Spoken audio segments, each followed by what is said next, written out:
A new bill proposed by Paul Carter from the New Democratic Party is bound to stir a great deal of controversy.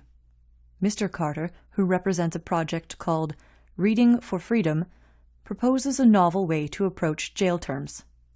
Some prisoners would be able to shorten their sentences by up to 36 days a year by reading books.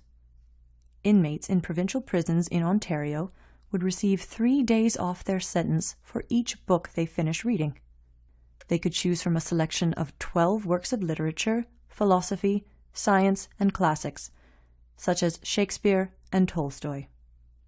But reading alone would not be sufficient.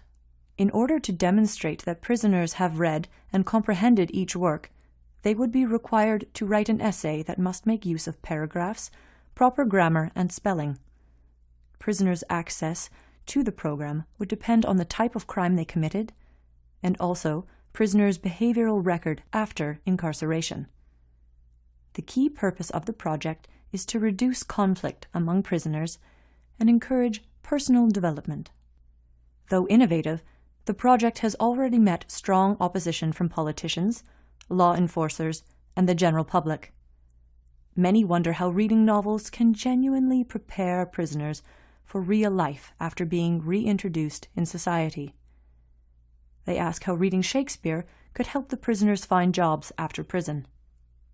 Finally, some, like Evelyn Breach, a political science student at University of Toronto, questioned how fair the system would be for those who are already disadvantaged.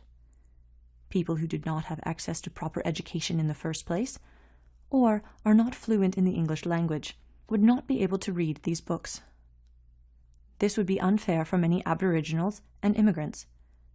According to Evelyn, the program does not give equal opportunities to everyone and could further victimize the ones whom the system has already failed. Chris Kendi, who directs the library system at penitentiaries in Ontario, is more optimistic about the project and says the main strength of the program is that it can change the prisoner's viewpoint.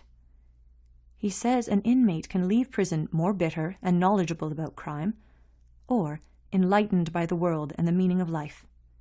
He adds that in his 20 years of experience working in prison libraries, he has seen books absolutely change people's lives, and he truly believes this program will do just that. The first reading of the provincial legislature is scheduled for Thursday, and the debate will continue in the weeks to come, when representatives from the general public and different branches of government are consulted.